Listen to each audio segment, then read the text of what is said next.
The Nikki Clarke Show, transforming lives one story at a time. If you would like to be a guest or become a part of our live studio audience or even to become a sponsor, just go to www.NikkiClarkeNetwork.com.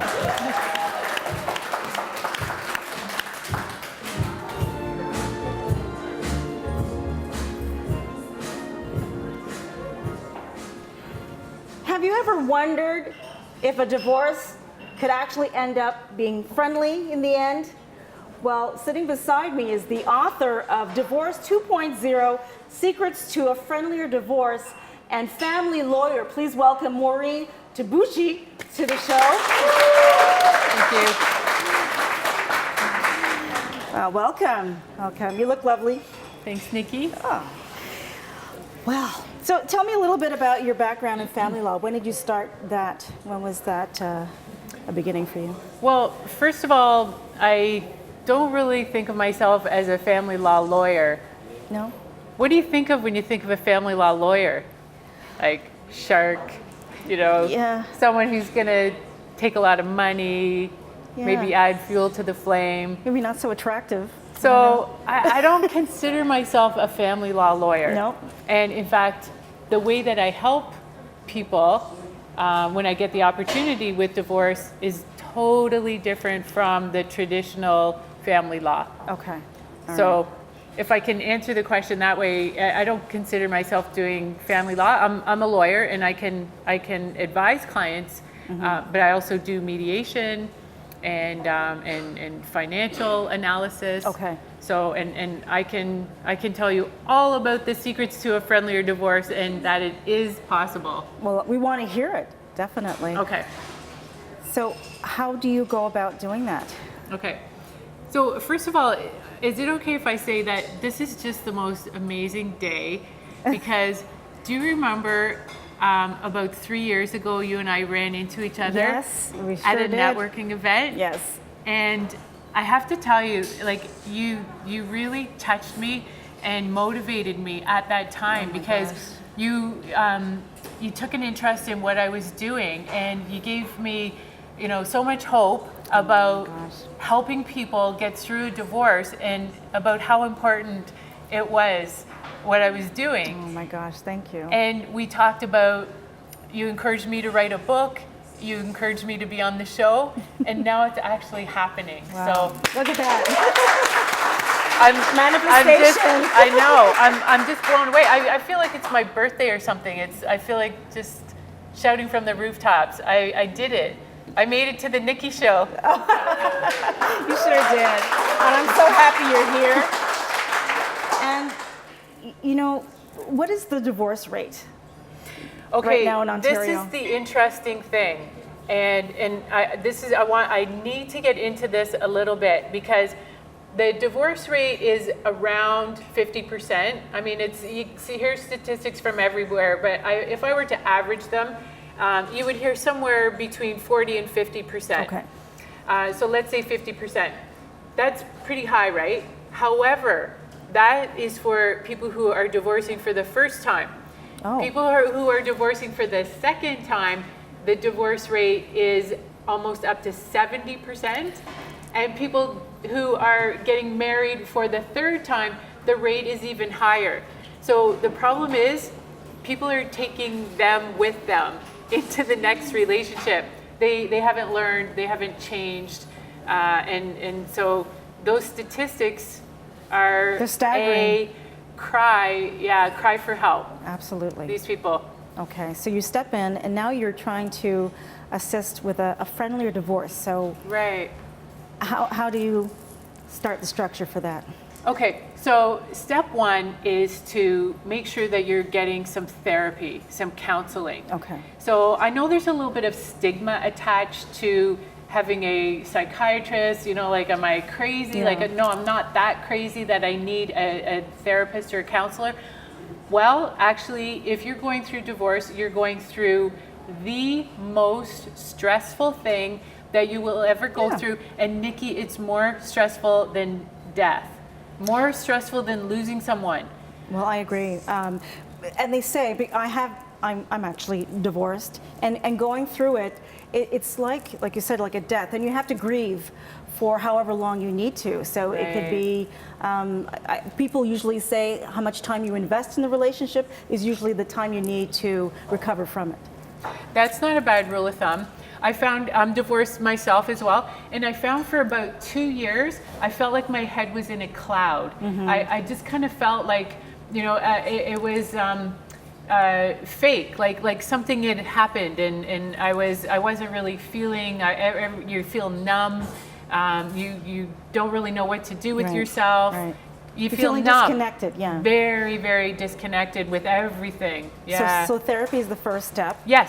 Getting some healing, because it is a traumatic, life-changing event. Yep. And what's the second step? So therapy and understanding psychology, because I think that we all need a little dose of education on the human brain and how it works, and how the way our parents treated us when we were under 7 years old, how that affected us, and how we choose the people to be spouses that we do.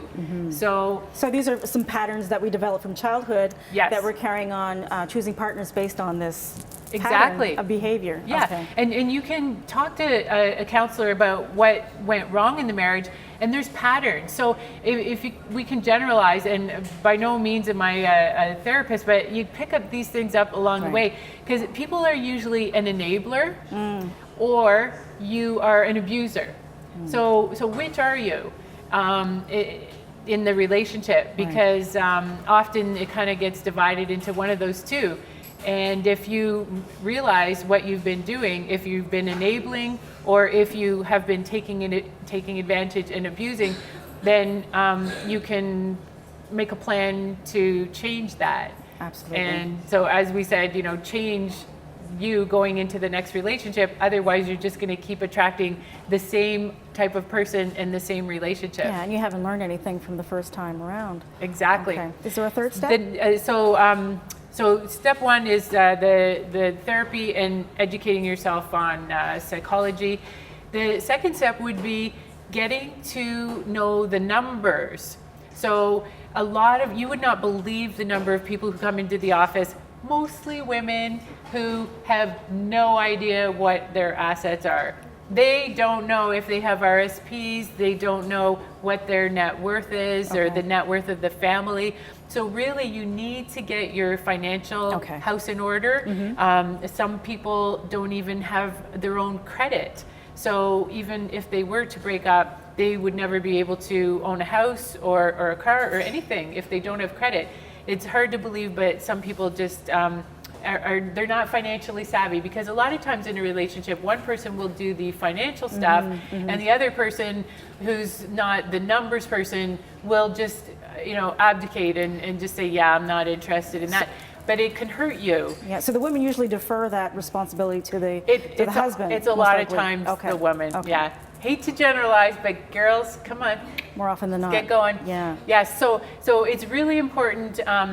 A lot of times, even before you make the decision to divorce, to just get a financial picture. And this is good. A lot of times I don't recommend divorce. As a matter of fact, I try to avoid it as often as I can, but I definitely think that therapy and getting your financial house in order is going to help you whether you stay together or decide to separate. Sure, these skills will transcend into other relationships other than, the matrimonial, relationship, definitely. Exactly. So once you get the numbers together, then it may be a good time to see a lawyer or a divorce coach or some professional in the divorce industry. But when I say see a lawyer, I mean like maybe for an hour, just to get a feel for what your rights are. Yeah, a consultation. Because here's the thing, I don't recommend going to a lawyer first off, because the problem is they are familiar with one way to do things, and that's the adversarial way. That's the way where you're going to end up in court, and a lot of your assets are going to be going to paying the lawyer's fees. Not a good idea. So you're the peace lawyer. You want to keep it together? Exactly. Okay. So that's why I'm not really a family law lawyer. I recommend different routes. So there's routes like mediation, collaborative law, there's all different names for it, but it really doesn't matter. It's just negotiated divorce settlement Right. Between the parties or their professional advisors, and it's really, really important to have someone who knows the numbers, to crunch the numbers, because the numbers don't lie. No, they don't. They don't. So a lot of times, this is something I recognize going through my own divorce, is like, and we had tons of different assets, businesses, and it was so simple. And I thought, what are people fighting over? So it's really important to have someone who knows the financial nuances of a divorce settlement, and to show you what this settlement will look like in the future, and is this a good settlement for you? Is it fair based on the laws of Ontario and Canada?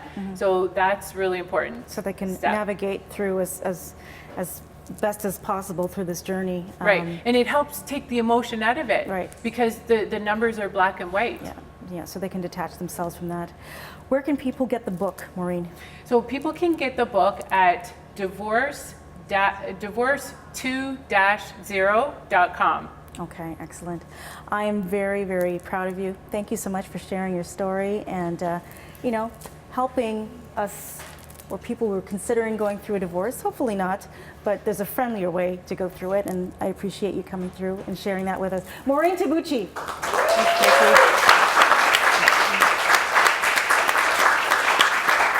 What is that? The Nikki Clarke Show, transforming lives one story at a time. If you would like to be a guest or become a part of our live studio audience, or even to become a sponsor, just go to www.NikkiClarkeNetwork.com.